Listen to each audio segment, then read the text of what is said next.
जय हिंद साथियों, आपका अपने YouTube चैनल NPA NMMS पर हार्दिक स्वागत है। दोस्तों, श्रेष्ठा से संबंधित क्लास हमारी ये तीसरी होने वाली है।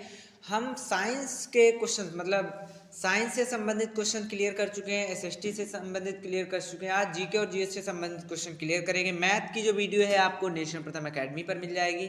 तो शुरू करते हैं बिना समय को खर्च करते हुए। क्वेश्चन नंबर 76 कह रहा है, किसी वस्तु की गति की अवस्था को परिवर्तित करने के लिए निम्न में से कौन सा बल उत्तरदायी है?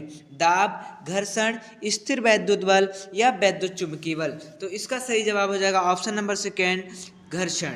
अगला क्वेश्चन देखेंगे, क्वेश्चन नंबर 77 कह रहा है, बिजली के बल्ब का वह पतला तार जो इसके दोनों सिरों के साथ जुड़ा होता है तथा इसमें विद्युत धारा के प्रवाहित होने पर प्रकाश उत्पन्न करता है, इसे तार को क्या कहते हैं? इस तार को क्या कहते हैं? फिलामेंट, सिरा, विद्युत सेल या स्विच कहते हैं। तो भाई इसको हम कहते हैं फिलामेंट। ऑप्शन नंबर फर्स्ट बिल्कुल हमारा सही जवाब हो जाएगा। अगला क्वेश्चन है भाई, क्वेश्चन नंबर 78, अवतल लेंस द्वारा बनी हुई छाया सदा कैसी होती है? वास्तविक, व्युत्क्रमित तथा वस्तु के आमाप से छोटी होती है, या वास्तविक सीधी तथा वस्तु के आमाप से छोटी होती है, या आभासी व्युत्क्रमित तथा वस्तु के आमाप से छोटी, या आभासी सीधी तथा वस्तु के आमाप से छोटी होती है। तो 78 का हो जाएगा ऑप्शन नंबर आपका फोर्थ बिल्कुल सही होगा, आभासी सीधी तथा वस्तु के आमाप से छोटी। ऑप्शन नंबर फोर्थ बिल्कुल यहाँ पर सही होगा। अगला क्वेश्चन है 79, किसी कोशिका के किस भाग में कोशिकांग, माइटोकॉन्ड्रिया, गाल्जी बॉडी, राइबोसोम पाए जाते हैं? केंद्रक, केंद्रीय झिल्ली, साइटोप्लाज्म या कोशिका झिल्ली। तो इसका सही जवाब हो जाएगा option number third, cytoplasm. Cytoplasm. अगला क्वेश्चन देखते हैं भाई, पुष्प का अंतरतम भाग स्त्री केसर है, निम्न में से स्त्री केसर के भाग कौन कौन से हैं? परागकोश, वर्तिकाग्र, वर्तिका, अंडाशय। तो इसका सही जवाब क्या होना चाहिए भाई? देखिए, ऑप्शन वर्तिकाग्र तो बिल्कुल सही है, वर्तिका भी सही है, अंडाशय भी सही है, परागकोश नहीं है, तो मतलब BCD ऑप्शन नंबर थर्ड बिल्कुल यहाँ पर सही जवाब हो जाएगा। अगला क्वेश्चन है, सूची 1 को सूची 2 से मिलाइए भाई। कर्क रेखा है, उत्तरी ध्रुवीय वृत्त है, मकर रेखा दक्षिणी ध्रुवीय वृत्त है। तो इसका सही जवाब क्या होना चाहिए? तो भाई देखो, कर्क रेखा जो है वो उत्तरी गोलार्ध 23.5 डिग्री है, मतलब पहले का तो थर्ड बिल्कुल सही है, 2 ऑप्शन कट हो गए हैं, दूसरा और चौथा। अब इसमें बी वाला देख लीजिए, उत्तरी ध्रुवीय वृत्त जो है वो कहाँ मिलेगा? वो भूमध्य रेखा से 66.5 डिग्री उत्तर में मिलेगा। मतलब दूसरे का फर्स्ट किस में है आपका? दूसरे का फर्स्ट आपका पहले वाले में है, क्योंकि ये तो दोनों कट गए थे भाई, क्योंकि पहले का थर्ड इसमें था नहीं। अगला क्वेश्चन देखते हैं भाई, क्वेश्चन नंबर 82, सूची 1 को सूची 2 के साथ, कनिष्क है, कावेरी पत्तनम है, अश्वघोष है, दक्षिणापथ के अधिपत, इस पार बुद्धचरित का रचयिता, सातवाहन शासक, कुशाना शासक या चोलों का पतन। तो इसका सही जवाब क्या होना चाहिए? तो देखिए, जो कनिष्क था वो कुशान शासक था बिल्कुल, और जो कावेरी पत्तनम है वो चोलों का पत्तन है। कावेरी पत्तनम जो है चोल का पत्तन है। तो ए का थर्ड और ए का थर्ड मेरे अकॉर्डिंग सेकंड वाले में है, तो ऑप्शन नंबर सेकंड बिल्कुल यहाँ पर सही हो जाएगा। इसमें 1 से 2 ऑप्शन चेक कर सकते हैं और उसके बाद आप आंसर दे सकते हैं भाई। मुगल सेवाओं से में लोग मनसबदार के रूप में नियुक्त किए जाते थे, जो निम्न में से निर्धारित करने के लिए मुगलों द्वारा उपयोग किए जाना वाला एक पदक्रम था? पद, जमींदारी, वेतन, सेना में उत्तरदायित्व। तो इसका क्या होना चाहिए भाई? तो इसका जो है पद होता है, फिर वेतन और फिर सेना में उत्तरदायित्व। ऑप्शन नंबर डी बिल्कुल हमारा सही जवाब हो जाएगा। अगला है आपका क्वेश्चन नंबर 84, कह रहा है कथन दिए हैं 2, कह रहा है अधातुएं अम्लों के साथ अभिक्रिया करके हाइड्रोजन गैस उत्पन्न करती हैं। दूसरा है धातुएं सोडियम हाइड्रोक्साइड के साथ अभिक्रिया करके हाइड्रोजन उत्पन्न करती हैं। तो इसका सही जवाब क्या होना चाहिए भाई? देखिए, पहला वाला तो गलत है, धातुएं सोडियम वो अधातुएं अम्लों के साथ अभिक्रिया करके हाइड्रोजन गैस उत्पन्न नहीं करती हैं, धातुएं सोडियम हाइड्रोक्साइड के साथ अभिक्रिया करके हाइड्रोजन उत्पन्न करती हैं। सेकंड ऑप्शन सही है, मतलब पहला गलत सेकंड सही, ऑप्शन नंबर फोर्थ बिल्कुल सही हो जाएगा। क्वेश्चन नंबर 85, चींटी के डंक में निम्न में से कौन सा अम्ल पाया जाता है? एस्कॉर्बिक अम्ल, एसिटिक अम्ल, फार्मिक अम्ल, ऑक्सैलिक अम्ल। तो इसका सही जवाब हो जाएगा ऑप्शन नंबर थर्ड, फार्मिक अम्ल। चींटी के डंक हो या मधुमक्खी का डंक हो, ये सभी डंकों में जो होते हैं ना, वो सभी में फार्मिक अम्ल होता है भाई। अगला है क्वेश्चन नंबर 86, कह रहा है 2 कथन है, लौह अयस्क, मैग्नीज तथा क्रोमाइट अलोह खनिज होते हैं, और सेकंड है स्वर्ण चांदी तथा तांबा आध्यात्मिक खनिज हैं, तो इसका क्या होना चाहिए? तो इसका भाई देखो पहला और दूसरा दोनों ही मेरे अकॉर्डिंग गलत हैं। ऑप्शन नंबर सेकंड बिल्कुल यहाँ पर सही जवाब हो जाएगा, दोनों ही गलत है। मेट्टूर बांध भारत के किस राज्य में स्थित है? मेट्टूर बांध भारत के भाई किस राज्य में है? डायरेक्टली आपको पता होना चाहिए भाई, मेट्टूर बांध तमिलनाडु में। ऑप्शन नंबर थर्ड बिल्कुल हमारा सही जवाब हो जाएगा। अगला है किस मिश्रण में से पवन द्वारा या पवन के झोंकों द्वारा भारी तथा हल्के तत्वों को पृथक करने के लिए निम्नलिखित में से कौन सी विधि का उपयोग करते हैं? निस्तांतरण, थ्रेसिंग, चालन, ओसाई। तो इसका सही जवाब क्या होना चाहिए? जो भाई ओसाई आपने नाम सुना, ओसाना आपने देखा होगा, हमारे ग्रामीण क्षेत्रों में धान या गेहूं ओसाए जाते हैं तो उसमें हवा लगती है, तो ओसाई होता है। क्या होता है भाई? ओसाई होता है।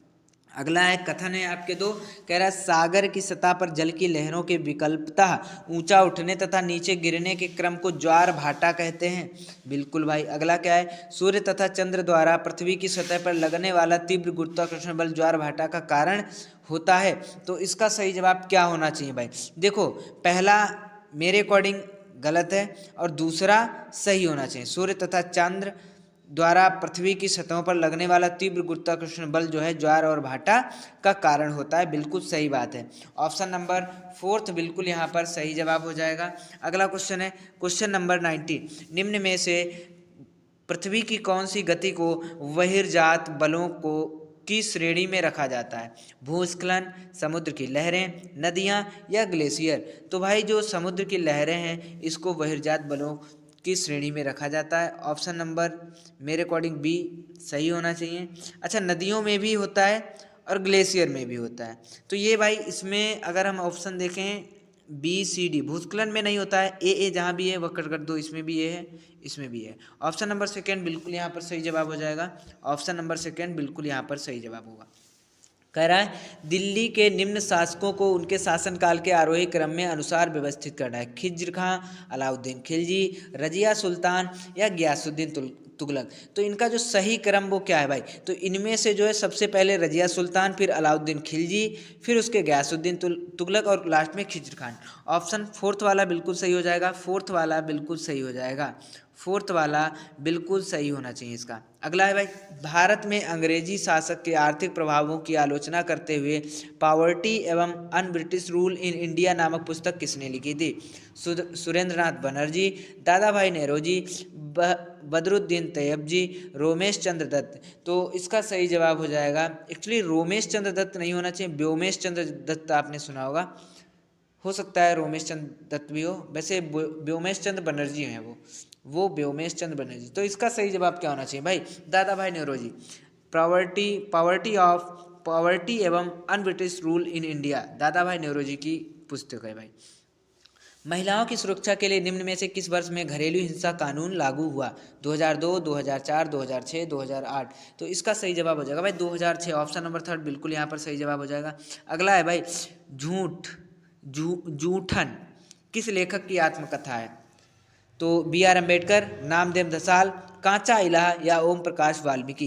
तो इसका सही जवाब हो जाएगा भाई Om Prakash Valmiki. Option number fourth बिल्कुल यहाँ पर सही जवाब होना चाहिए भाई।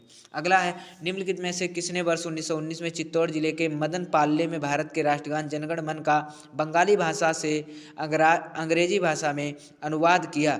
बंकिम चंद्र चटर्जी, नंदलाल बोस, रविंद्रनाथ टैगोर, सत्यजीत रे। तो इसका सही जवाब हो जाएगा भाई रविंद्रनाथ टैगोर जी ने बंगाली से अंग्रेजी भाषा में भी लिखा था इसको। ठीक है, ऑप्शन नंबर थर्ड बिल्कुल हमारा सही जवाब हो जाएगा भाई। स्टेटमेंट है तो भारत की संसद में राष्ट्रपति, राज्यसभा तथा लोकसभा होते हैं। बिल्कुल सही बात है भाई। भारत के विभिन्न कार्यों जैसे स्वास्थ्य, शिक्षा, वित्त, अंतरिक्ष तथा वायु मामलों आदि के कार्यभार देने के लिए राष्ट्रपति द्वारा मंत्रियों का चयन किया जाता है। इसका क्या होना चाहिए भाई? इसका जो है ऑप्शन नंबर थर्ड, पहला तो सही है लेकिन दूसरा गलत है, दूसरा गलत है। ऑप्शन नंबर थर्ड बिल्कुल हमारा सही जवाब हो जाएगा। अगला है भाई निम्नलिखित में से किसकी जांच करने के लिए वर्ष 2005 में भारत सरकार द्वारा एक उच्च स्तरीय कमेटी का गठन किया गया, जिसके अध्यक्ष न्यायमूर्ति राजेंद्र सच्चर थे? कब भाई? 2005 में। तो भारत में आदिवासियों का सामाजिक, आर्थिक और शैक्षणिक स्तर, भारत में मुसलमान समाज और सामाजिक, आर्थिक और शैक्षणिक स्तर, भारत में अनुसूचित जाति के लोगों का सामाजिक, आर्थिक एवं शैक्षणिक स्तर, भारत में महिलाओं का सामाजिक, आर्थिक एवं शैक्षणिक स्तर। तो इसका सही जवाब हो जाएगा भाई मुसलमान समाज के आर्थिक और शैक्षिक स्तर के लिए ये कमेटी बनाई गई थी, जिसके अध्यक्ष थे न्यायमूर्ति राजेंद्र सच्चर जी। ठीक है, ऑप्शन नंबर सेकेंड बिल्कुल ही हमारा सही जवाब हो जाएगा। अशोक द्वारा शामिल साम्राज्य की स्थापना किसने की? बिंबिसार, समुद्रगुप्त, चंद्रगुप्त मौर्य या गौतमी पुत्र श्री सतकर्णी। तो इसका सही जवाब हो जाएगा भाई चंद्रगुप्त मौर्य।